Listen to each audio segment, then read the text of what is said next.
Aggies are back on KVNU. Hear every game along with the best coverage before and afterwards. Touchdown, Utah State! On News Talk KVNU, the home again for the Aggies.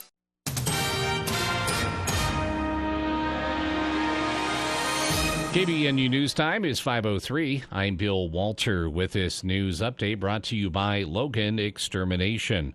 New Cache County Clerk and Auditor David Benson was a guest on KVNU's For the People program on Tuesday. And Benson talked about with the election change by the legislature, he wants to make sure that with the new election center, they get all of the communities in the valley, their questions answered, and that they feel comfortable with the primary and general election coming. Benson said the date changes by the legislature has not been too much of a hiccup for them. There's still a little bit of confusion among our populace about when the elections are being held and because of the new dates. But I think frankly, the biggest challenge was that both of these elections are now falling during weeks where we have holidays. Sure. We've got the September 5th primary with a holiday just the day before, and then we've got the November 21st general election, which is the week of Thanksgiving. And Benson said they have been able to adjust very well. He said the staff has been a huge help in getting ready for everything. He said with everything going on, his day tends to start early and end late. But to be frank, I enjoy that. I love the work. I really feel like I get to contribute to our community and our county. It's really a joy to work with not only the staff that we have here, but the guests, the customers that we have walking into the clerk's office every single day, whether it be a marriage license or a dog license or just questions about help with their taxation abatement or anything else any of the other services that we offer. As far as the upcoming primary is concerned, Benson said that Tuesday was the first day for early voting, so if anyone want to come in and vote in person, they can do that in the County Administration Building, room 109, from 10 a.m. to 2 p.m. the rest of the week. They also have several drop-box locations for ballots, including the primary location, the Administration Center, but also in the parking lot outside. Plus, other ballot boxes are available in Logan, North Logan, Smithfield, and Hiram, in addition to the USU campus. If people want to mail their ballots, he stressed to do it early, as they have to be in by next Tuesday, September 5th. KVNU News Time is 5:05. KVNU weather for tonight, still patchy smoke from fires to the north and northwest of Utah. Other than that, clear tonight, and look for a full moon, a blue moon, a super moon as well, low in the upper 40s. Sunny, patchy smoke during the day tomorrow, hot around 90, and then southwest winds kicking in 10 to 20 miles an hour in the afternoon. Slight chance of rain showers in the evening, chance of rain showers after midnight Thursday night, and then Friday quite windy with showers. It's been to 80 today. It's 77 right now at KVNU. No need to dry clean your camping gear when you can bring them to Mount Logan Laundry for much less. Located at 5th East, 9th North in Logan, and check out the Brigham City location at 1st East and 7th South. It's been a crazy few months with big rainstorms fueling the weeds in your lawn, garden, or empty lot, and the spiders coming inside to beat the heat. You need help. Let Logan Extermination take care of those pesky weeds and unwanted pests with an exterior lawn application and interior treatment for bugs. Call Logan Extermination today before your home becomes enemy territory. Logan Extermination, 752-8450. Weed control starts at $45. Interior spider spray starts at $95. KVNU News Time is 5:07. The Hoberman Arch played a featured role in the 2002 Winter Olympic Games in Salt Lake City, serving as the backdrop for the award ceremony and consequently becoming one of the most broadcast pieces of art from the Games. But it's been out of the public eye for nearly a decade after standing at Olympic Cauldron Park outside Rice-Eccles Stadium on the University of Utah campus. Its home in Salt Lake City was only a temporary one, as city leaders had been trying since the Games to find it a permanent home, with International Olympic Committee restrictions causing major roadblocks along the way. or over where an official piece of Olympic memorabilia could be displayed and whether any businesses at that location were official Olympic sponsors. In the years since it was dismantled and stored in various places, including an outdoor area where thieves began picking it apart, after being spirited away to a secret location somewhere in the city for the remaining years, residents and visitors alike saw it being pieced back together in all of its restored glory as the emblem welcoming the world to Salt Lake City outside its international airport. Salt Lake City Mayor Aaron Mendenhall hosted the unveiling of the structure's new base, highlighting the city as the host of the 2002 Games, noting that there was space on the sign for another year to be added. And police in Moab are asking the public to keep an eye out for a man who ran off with his mother's car, and his family is worried about his mental health. Robert Zeiler, age 45, stole his mom's silver 2001 Mitsubishi Galant on Sunday and has not been seen since. The car has 4 doors, a missing hubcap on the front driver's side, and Utah license plate number 4P9PH. Zeiler has a history of severe mental illness, according to police, and he could become violent if confronted, so they're asking anyone who sees him to call 911 immediately and to not confront him. He is considered endangered due to his mental health issues, and he doesn't have any medication, phone, or money. Zeiler has shaggy brown hair and some facial hair. He was last seen wearing a teal T-shirt with a circle on the back that says, "Moab is my happy place." Also blue jeans and black hiking boots. KVNU News Time is 5:09. For more details on these and other stories, visit CashValleyDaily.com. The latest news 24/7. News Talk KVNU 610 AM and 102.1 FM. A rule of thumb is if your air ducts look dirty, they probably are. Dirty ducts should be cleaned by a certified professional like John Hansen of the Duct Hunter. In a typical 6-room home, up to 40 pounds of dust, contaminants, and air pollutants are created annually, and this builds up in the ductwork. Dirty ducts may be contributing to large health issues that can cause serious problems with people with respiratory health conditions, autoimmune disorders, or allergies. Don't risk it. Give the Duct Hunter a call, 770-4813, to clean out the dirty ducts in your home. We are the Duct Hunter. This message is for all you gentlemen in Cache Valley who enjoy singing, making music, and the camaraderie that only comes from a really great men's choir. We are looking to add new singers to Cache Valley Men's Chorus and will be starting rehearsals Tuesday, September the 5th from 7 to 8:30 p.m. We meet in the LDS Church at 1800 North, 400 East in North Logan. Please come join us for a rehearsal any Tuesday in September and then be prepared for a simple audition afterward. We are looking forward to seeing you soon. Heart valve disease is more common than you or your doctor may think, especially as you get older. It's serious but treatable with a proper diagnosis. If you or a loved one are experiencing shortness of breath, fatigue, chest tightness or pressure, dizziness or fainting, talk to your doctor and ask for an echocardiogram to get diagnosed early and enjoy your best quality of life. Learn more at askforecho.com. That's ask4echo.com. Serving overseas was just the beginning. We might be home from war, but our mission continues in communities all across the country. It's why we're out there in times of peace and crisis, providing meals to the hungry and supplies to the sick. It's why we're giving strength to those who are too weak and bringing resources to those without them. Service doesn't stop when we're done serving. It's what makes us the VFW. Learn more at vfw.org.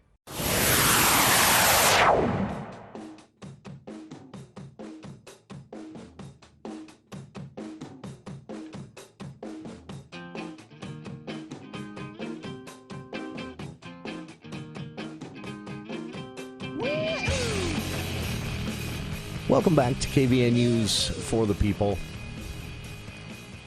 You know, there are moments on this show where you feel either, as the host, I feel, either in advance or afterwards, more often afterwards, that something historic has just happened. This is one of those situations where I feel like we are going to be making Cache Valley history, and I feel that way in advance, because I know this is an important one to many, many people. We have all had the experience, all of us. Maybe not personally, someone in our family, or we've been running the errand for someone in our family or friend group. But there you are. You're waiting in line at the McDonald's drive-thru. You get up to the speaker, and you say, "I'd like 4 ice cream cones," or "I'd like," and you're told, more often than anyone would expect, "I'm sorry, our ice cream machine is broken." This is such a thing that here locally there is a dedicated Facebook group for the Brigham City McDonald's ice cream machine. I kid you not. It's good-natured. It's not mean. It's just so people can stay updated. My understanding, just from picking through the comments, is that people, especially those living, out of Brigham City in the Box Elder County area, they wanted to know if it was worth their time to get in the car and drive in. And so people started this group to update everyone else on whether the McDonald's ice cream machine was working that day or not, at least the last time they visited. That's how common the broken ice cream machine is at McDonald's locations. And this is not a Utah thing. This is throughout the corporation's footprint. In fact, you'll learn a bit in the clip of this video that in the state of New York, or excuse me, I think it's the state of New York. In the state of New York right now, 34%, when the video was published on Monday on YouTube, 34% of the ice cream machines in the state of New York were not working. Where they got that data, they explain in the video. But, I mean, this is a really common thing, to be told the ice cream machine is broken when you stop by McDonald's. It's so common that the company, on their official social media channels, the McDonald's Corporation, has even started cracking jokes about it themselves. They know, and they've owned it, but they know this is a problem. And yet it continues. So there is a YouTube channel and website, ifixit.com, and on YouTube, iFixit. This is a team of mechanics, service technicians, or retired service technicians, programmers, designers, engineers, and they team up to answer a la, if you've seen How Stuff Works, that type of thing. They do this same thing, but from the perspective of something that's always broken. They've done everything from iPhone screens and quirks on different types of phones that are irritating to batteries on certain lawn equipment like weed whip or weed cutters, and how to get more out of them, and why they just last just barely not enough. They've done everything, and it's a fascinating channel, and I subscribe, and that's when I saw this pop up on Monday. They decided to tackle the McDonald's ice cream machine. They bought one. They bought an ice cream machine, and they used it until it broke, which didn't take very long, and then they ripped it apart with the manual in hand, attempted to fix it themselves as a way to discover why it's breaking, what could be done, and that's where things really got interesting and take us into the world of service contracts, abusive service fees for on-site service, and also, a picture painted at least that looks like it's just not a big enough problem to worry about for a corporation of this size. We'll let the results of the investigation speak for itself. Here are some clips from the iFixit video tackling the McDonald's frequently broken ice cream machine.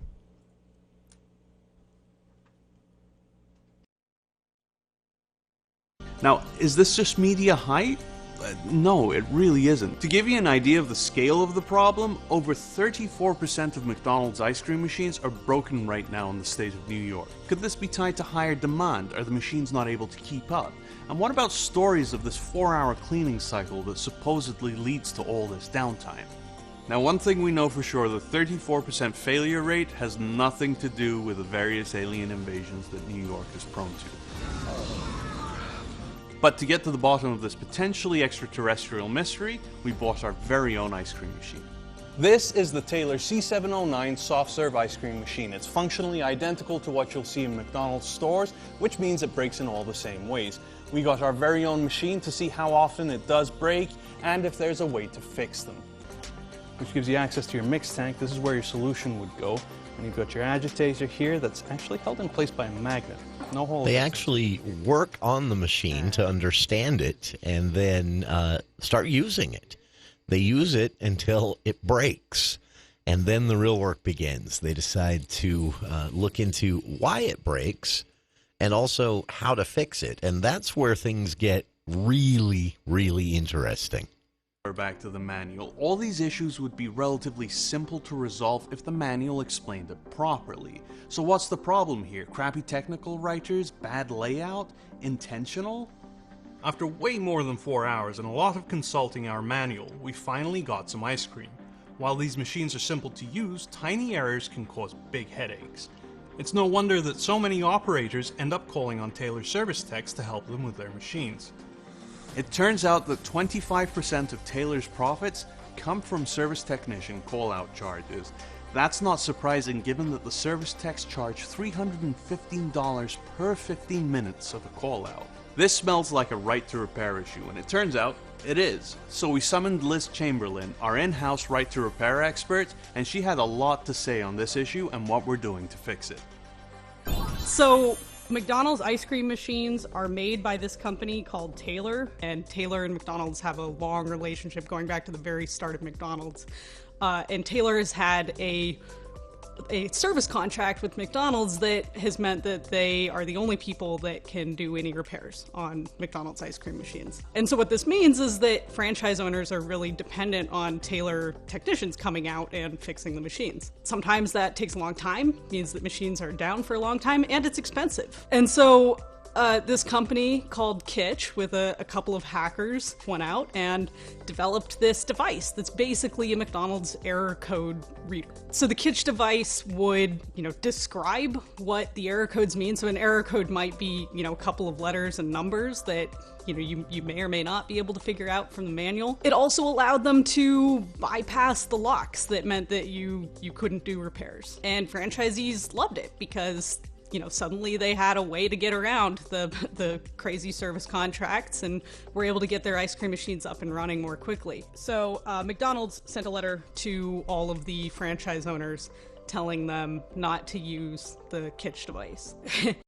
Screws holds an upper panel leading to the Throughout the remainder of the video, a very technical process takes place where they literally dismantle this entire ice cream machine. Piece by piece, explaining what every part does. This is what the iFixit team specializes in, and it's what makes their videos so interesting. So as they tear this machine apart to repair it, they make some discoveries about design, things they might recommend, but they're careful to say in the video, look, we're not experts on this kind of thing. We're technicians, we're mechanics, we're machinists, we're programmers, so we know a lot about what we're doing, but we're not specialized in this type of thing, so our recommendations are just observations. But they did say that overall they have, this is the conclusion portion of the video. We can confidently say that this ice cream machine is not a complicated piece of equipment, but the downtime that it suffers is well in excess of what's acceptable for industrial equipment. So why are so many of these machines breaking during peak hours? Well, we've identified two issues. One, the machine overheats if it's used too much within a certain time period. This results in mushy goop coming out or the machine completely shutting down and refusing to work until it resets and cools down. And two, the error codes are nonsensical, counterintuitive, and seemingly random, even if you spent hours reading the manual. We could chalk this up to a design flaw that's led to a poor user experience, but given everything we've learned about Taylor as a company, wouldn't you say that the onus is on them to prove that the way they presented these error codes is not maliciously vague? We'd love to be able to make a device like Kitch that can read error codes on the ice cream machine we have, but we can't because of copyright law. There's this 1998 copyright law called the Digital Millennium Copyright Act that prohibits people from getting around digital locks for purposes of repair, or really anything. This is the same law that has made it illegal to fix your Xbox or fix your John Deere tractor. So Congress built in a way to get around unintended consequences of the DMCA. Every 3 years, you can apply for an exemption to the law for some kind of equipment. And so we've submitted exemption requests like this for tractors and for Xboxes and for smartphones, and we've won every time we've tried to get an exemption. And this year, we're applying for an exemption for commercial and industrial equipment, so McDonald's ice cream machines and other things. But the problem is that even if we get that exemption, we still can't make a tool that we could distribute to people or sell to people that would let them read the error codes on their McDonald's ice cream machine. So this was the conclusive portion of the video, and I recommend everyone take a minute to watch it. Again, it's a full. There are 3 parts, and there's this part, which is why do the machines break and how to fix them. Then there are 2 other sections.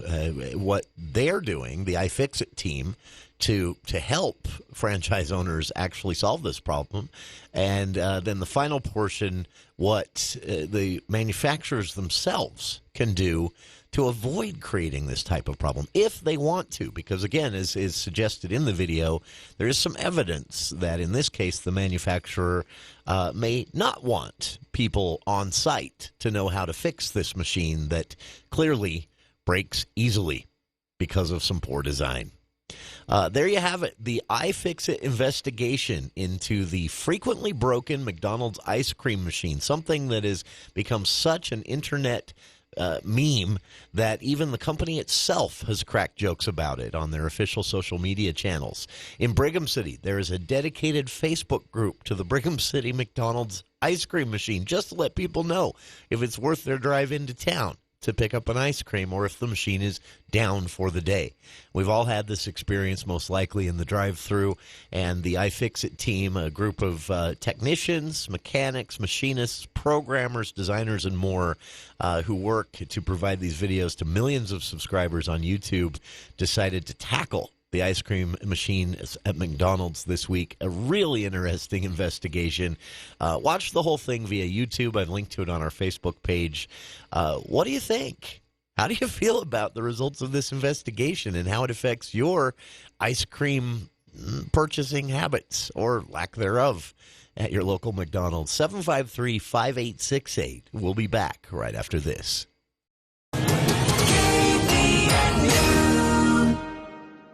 It's youth hockey time for boys and girls ages 4 to 14. Youth hockey signups are at cashhockey.com. That's cashhockey.com. The season starts September 13th and runs through mid-March. 6+ months of hockey fun. If you're interested in youth hockey for any skill level, go to cashhockey.com. That's cashhockey.com and sign up today. Space is limited. Cache Valley Youth Hockey. It's where the cool kids play. UNI Furniture has always been here to give you great value for your money. When it comes to home furnishings, it really is always a better buy at UNI. And right now, UNI is closing out last year's model mattresses. Closeouts on new models and displays too. Memory foam, innerspring, and hybrids from a number of different name brand manufacturers. And ask UNI to show you this popular copper-infused mattress that sleeps cooler. And did you know UNI has a good selection of sheets and mattress protectors too? UNI Furniture, over 90 years in downtown Logan. There's always a better buy at UNI.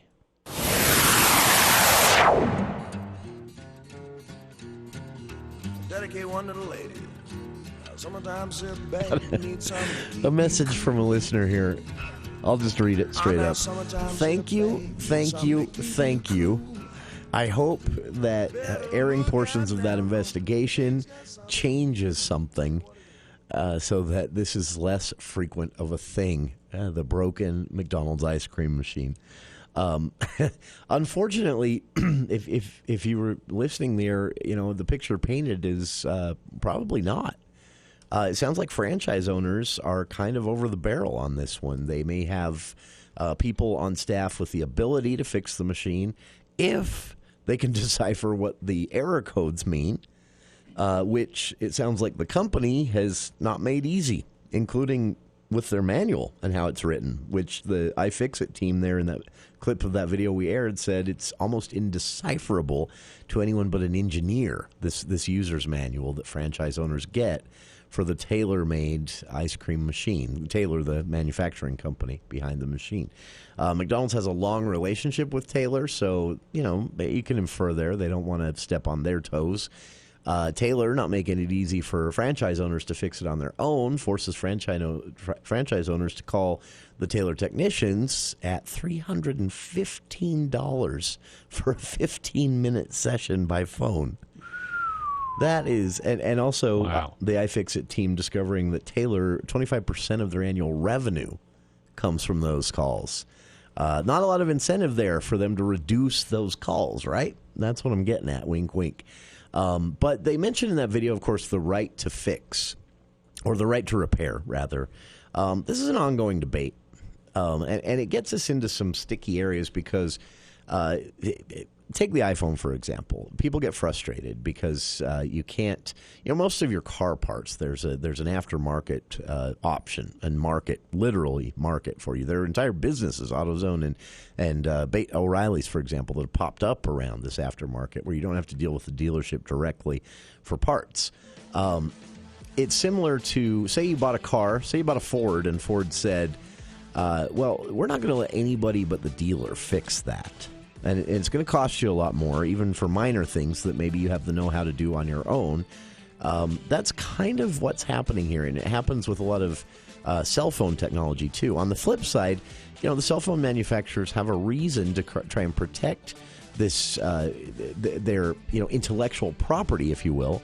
If they let people dig in, if they tell people how to dig in and fix certain things on an iPhone, for example, you could also learn a lot of trade secrets. And so balancing that has proven difficult. But, yeah, just a fascinating investigation into the frequently broken ice cream machine at McDonald's. It is not your imagination. It is really a problem. The company is aware of it and has even cracked jokes about it. But as for solutions, I would say don't expect one anytime soon, unfortunately. If you want to watch the whole iFixit team video on YouTube, I've linked to it on our Facebook page. And subscribe. They have some really interesting stuff there on a lot of different pieces of equipment and tools and technology. And there's some smart folks as well. We'll be back with more of KVNU's For the People after these headlines with KVNU's Bill Walter.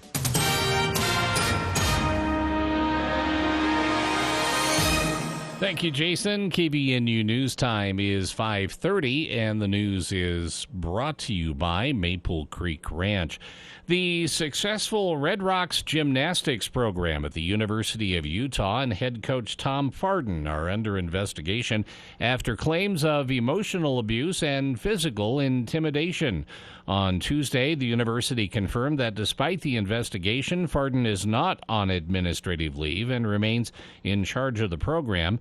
Shannon Miller-Cox is the acting executive director and founder of Journey of Hope, a nonprofit in Salt Lake County that provides a variety of services for people, including those who are fleeing violence and domestic violence. Miller-Cox says she was approached 5 months ago by the parents of 4 University of Utah gymnasts whose identities have not been revealed.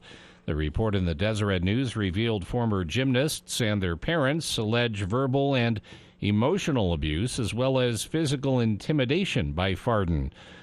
Miller-Cox said it was body shaming, food control threats, lots of threats to withdraw scholarships, to give up, and to move them out of scholarship positions. And most of these girls could not afford college without the scholarship.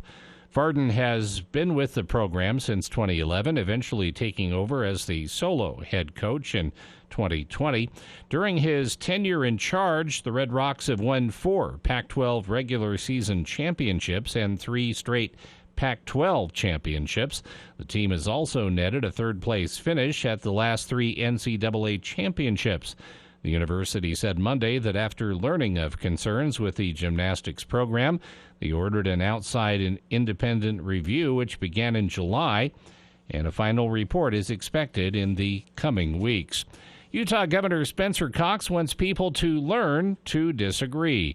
As the elected chair of the National Governors Association, he is leading a campaign called Disagree Better, an initiative designed to help Americans bridge the partisan divide and adopt more positive approaches to politics and social discourse. Last week, a day after the first Republican presidential debate, Cox took to X, the platform formerly known as Twitter, and shared a video where he said he has found listening to understand as opposed to listening to debates is a powerful tool. Healthy disagreement is about staying true to who we are, to the principles that we believe in, but also not attacking the person who disagrees with us. Cox acknowledges that the United States is deeply divided and a majority of Americans are tired of the division and hyper-partisanship. According to the Pew Research Center, partisanship continues to be the dividing line in the American public's political attitudes, far surpassing other markers such as age, race, and ethnicity. Cox says the nation was created with 50 states, which he calls laboratories of democracy. He says each state is uniquely positioned to work together and learn from one another.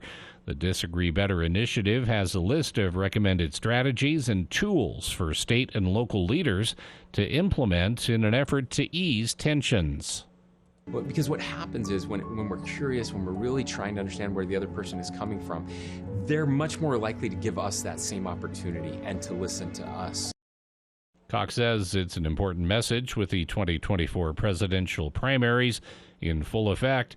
A recent poll found that more Americans viewed neither President Biden, the likely Democratic nomination, nor former President Trump, the clear frontrunner for the Republican Party, in a favorable light than those who saw either of them favorably. KBNU News Time is 5:34. Idalia is now a tropical storm, but it still packs a punch. ABC's Ginger Z in Treasure Island, Florida. Those outer bands whipping on and whipping up tornadoes are possible again through 10 p.m. with that watch, but I anticipate that extends even, so watch for that as we go into North Carolina and to the Outer Banks. Let me time out how it all moves. We're going to see that storm make its exit just south of Hilton Head, and it'll go into the Atlantic, but it's going to hug the coast, enough so that we have tropical storm warnings all the way to the Virginia state line. Dahlia roared ashore this morning on Florida's Big Bend, north of Tampa. Governor Ron DeSantis says it didn't produce the same deadly conditions, however, as Ian did last year. The calls that they were getting were people saying, hey, I've got 3 feet of water in my living room. I'm fine, but if you guys can come help. And so that's a different type of call than one where somebody is in imminent loss of life. He says there's one reported fatality so far. Daria Albinger, ABC News. KBNU weather for tonight, patchy smoke this evening, otherwise clear skies, low in the upper 40s, and more patchy smoke during the afternoon tomorrow. Otherwise, sunny around 90 for the high.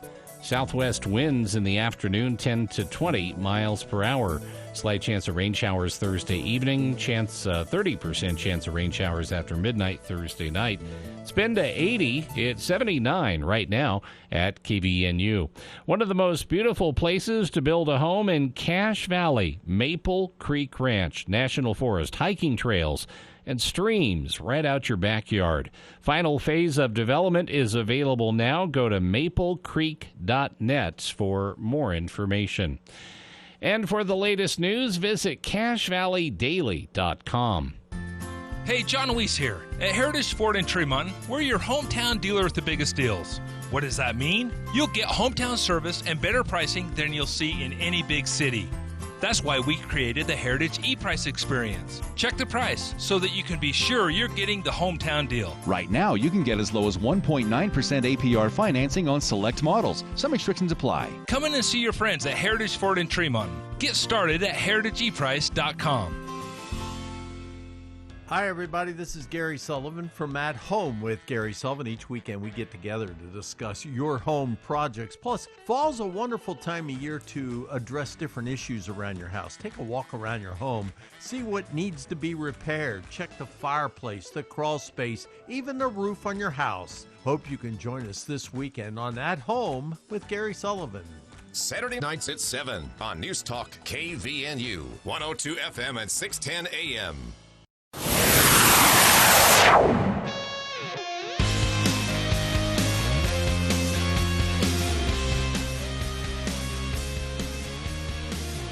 Welcome back to KVNU's For the People.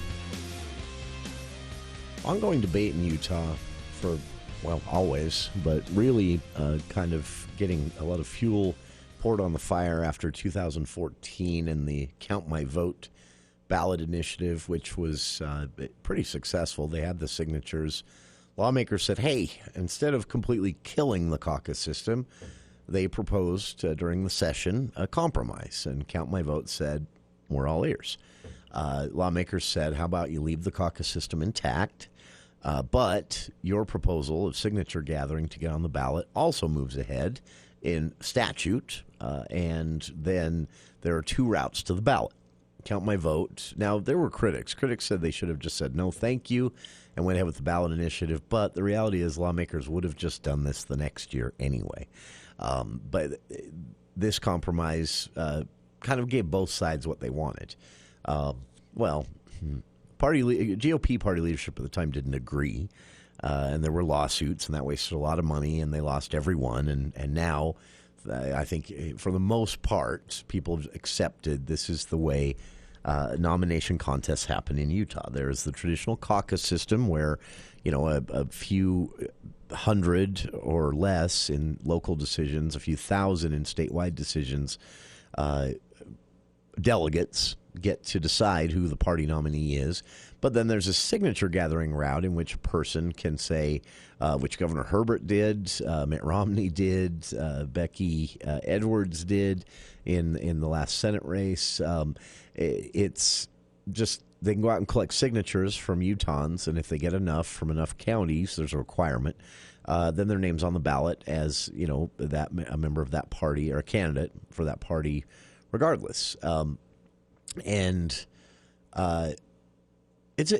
think it's a good system, honestly, because one of the complaints about the caucus convention system is that caucus goers are different than registered Republicans.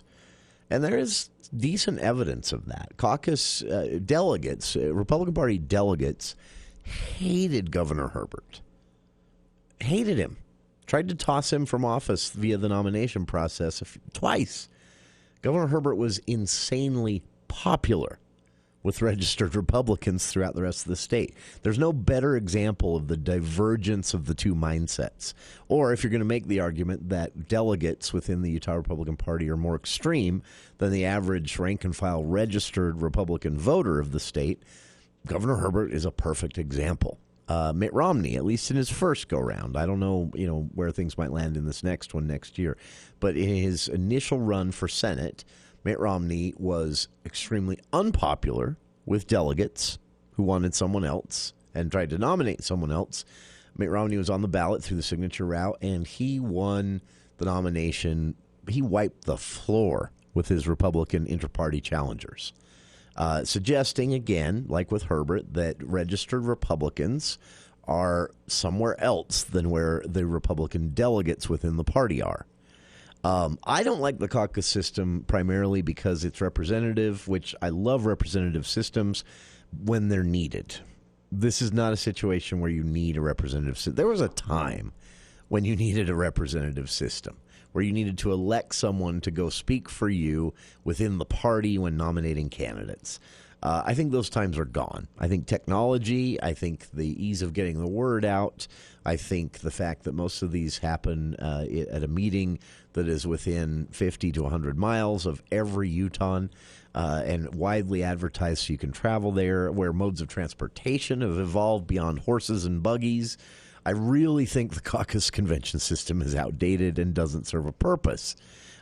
because of these advances and changes in our way of doing things. But I'm also not wedded to the idea of it having to go away. I don't care if it sticks around.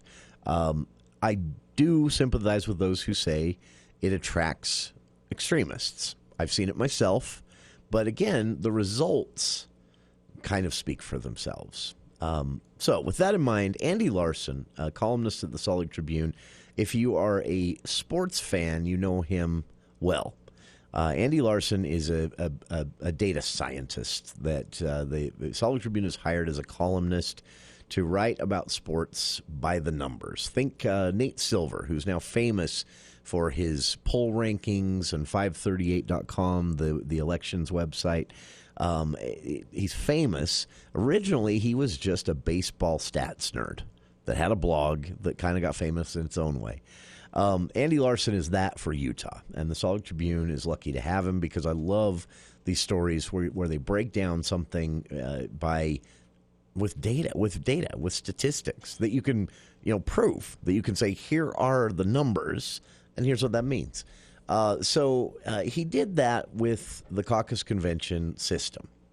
The article I've linked to on our Facebook page, simply titled, How Do Caucus Goers Differ Statistically from Primary Voters? Or another way to put that, how do Republican caucus delegates differ from registered Republicans in a primary scenario?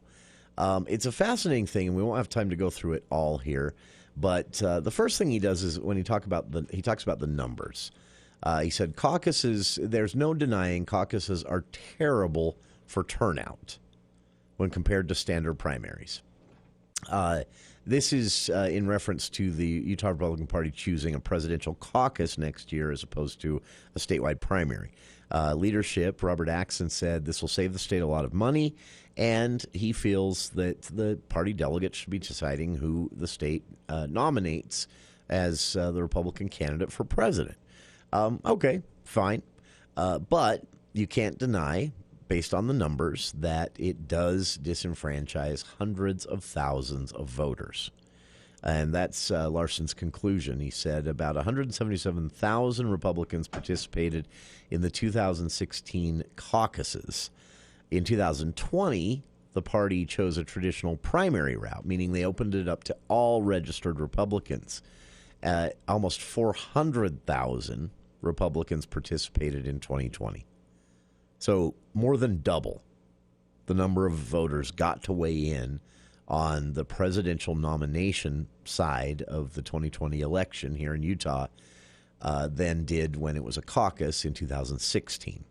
So, and those numbers you can't argue with. Those are numbers from the state elections office on number of votes. It's also a nationwide trend. Studies, Larson says, including one by Third Way, which is a centrist DC think tank. They did kind of a comparison study where they basically broke down the state's primary and caucus turnouts between different states who alternated between 2016 and 2020. And it shows that this held up. This wasn't a Utah thing. Obviously in 2020, the incumbent was going to be the nominee, Donald Trump. So that was no surprise, and that's why a lot of these results are the way they are. But one thing that's clear, Larson says, is that, again, turnout is very much higher in a primary setting than a caucus. So then he digs into the claim that caucus delegates, at least within the Utah Republican Party, are more extreme than rank-and-file primary voters. And he registered Republican primary voters. And he breaks down a lot of things. He talks about the changing electorate. He's talking about, some of the polling that's been done with the candidates. And he talks about the Utah College exit poll, which was done, is done every year. The Utah universities, all of them, team up and they send students out to these polling sites and they do election polling. Now, these are notoriously bad at predicting things like who's going to win when all the votes are counted. They're notoriously good for gauging trends in voter attitudes and things like that. In fact, in 2012, for example, they polled 14 17,000 Utahns in a single night. That's amazing. So, unfortunately, they're rarely done for primaries, Larson points out. So they don't tell us a lot about how voters are feeling about this. But then similar studies have shown that polling of caucus goers produce a very different result. And again, it points to there being a big divergence between rank-and-file registered voters of a party, because Larson points out that these same surveys show the same gap between delegates of a party and rank-and-file registered voters of a party in blue states, and for the Democratic Party as well as in red states in the Republican Party. He also says there's a lot of evidence to show that caucuses actually decrease general election turnout as well, which makes sense. A person who's voted in a primary is going to be invested at that point. There's data science, again, to show this is the case. It's a trend that holds up. If a person weighs in a primary, or given the option to weigh in a primary and does so, they are nearly 75% more likely to also vote in the general. They're invested at that point. Whereas if they're shut out by a caucus, then you'll see a dip in election turnout during the general election for that party. It's Larson's point is it's self-defeating. Now, here in Utah, there's enough of a margin of victory for Republicans usually. They don't really care if it drops 5 or 6% in turnout for that party, for the Republican Party alone, between the primary and the general. They're still going to win here in Utah. But that's still, if your goal is, one voice, one vote, everybody gets an opportunity to vote. Voting is a right as opposed to a privilege, all of those things. It is important to get everybody out there, right? I mean, isn't that the stated goal and purpose of a political party in the first place? And so the evidence shows that the caucus does discourage general election turnout as well. Larson's, though, says that there is some defense of the caucus to find in the data as well. He said that you can find that caucuses do actually level the playing field between incomes, for what surveying has been done at least, and he admits it's limited, that caucuses do tend to break down income barriers. It's not just wealthy people showing up. On the other hand, he says it is predominantly men and middle-aged men who show up to caucuses as opposed to younger men, older men, and women. So middle-aged men are dominating caucus systems in blue states and red states alike. That shuts a lot of people out of the process, to say the least, Larson writes. Check it out. It's a fascinating look at the numbers behind caucus systems versus primary systems. And again, he's talking specifically about the decision by the Utah GOP to hold a caucus next year for presidential nomination contest rather than a statewide primary for all registered Republican voters. So what that means is between 3,000 and 4,000 delegates of the Republican Party will decide next year who the nominee is for the state of Utah, as opposed to what could be hundreds of thousands of registered Republicans instead. Final note from Anderson's breakdown here in this column, again at the Salt Lake Tribune. He talks about some other data and points to one specific example, education. Utahns, when polled, registered Republicans, show education is a primary focus of theirs. It is a top issue again and again and again. Anderson says where the caucus convention might fall short on this is that the caucus system also seems to draw, again, middle-aged men. It does well on income. It's not something that it caters to the wealthy or the poor. It's pretty good on breaking down income barriers as far as who's represented. But Larson writes it's dominated by middle-aged men. And this was interesting, a higher percentage of people without children than the electorate of Utah actually is, by about 22% higher. 22% more people attending caucuses who do not have children, either any longer, they've moved out, something like that, or they never had them, and that's why this person has the time to show up to a caucus system in their 20s or 30s. And Larson points out that there could be a gap in ideology there, too. If rank-and-file registered Republicans are putting education as their highest priority again and again in the surveys, but delegates, caucus goers, are more childless as a percentage of the whole, you can see how education might not be a priority for them. Anderson said if 20% of caucus goers don't have children in the system or never have, which the numbers reflect to be the case with Republican delegates, are the delegates going to prioritize it? Whereas Utahns, in the surveying that's done, definitely do. It's a fascinating look at the caucus system versus the primary system. Flaws to both, pros and cons of both, I should say, and flaws, and breaking it down by the numbers by statistician Andy Larson, a column published in the Tribune this week. I've linked to it on our Facebook page, and we'll be back to talk about what Congressman Moore had to say about 2024. If he could wave a magic wand, what would we be talking about?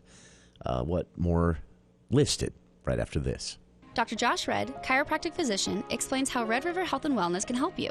If you have low thyroid and you're taking thyroid medication, the biggest question you should ask yourself is what's causing my low thyroid specifically? If you don't know the answer to that question, it's important to call us.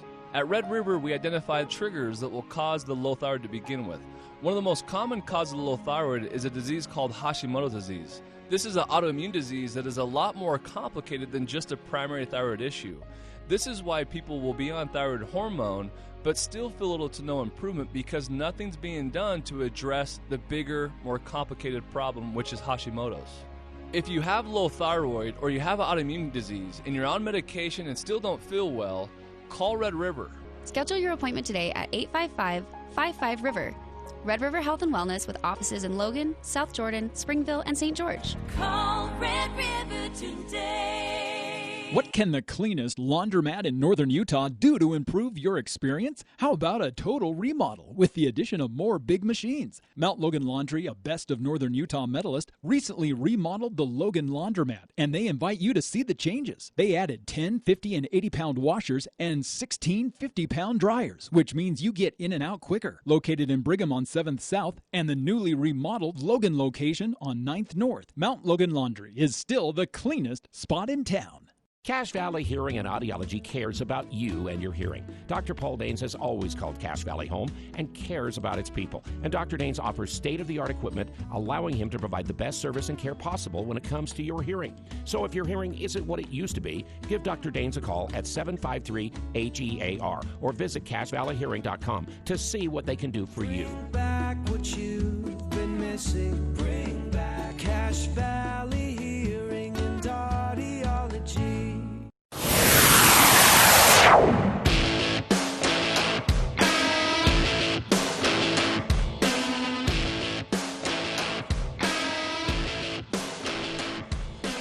Welcome back to KVN News for the People.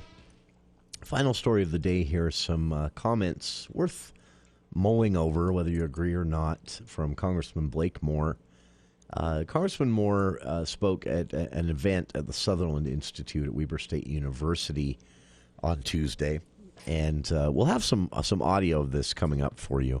Our good friend Nick Dunn at the Sutherland Institute has agreed to put us on the fast track for the recordings of these events as they bring them back. By the way, it's been years since Sutherland did these, and I'm so glad to see them return. Even if you are not a fan of the conservative think tank, the Sutherland Institute based in Salt Lake City, they have, over the years, have done an amazing job of holding forums that really instigate a conversation.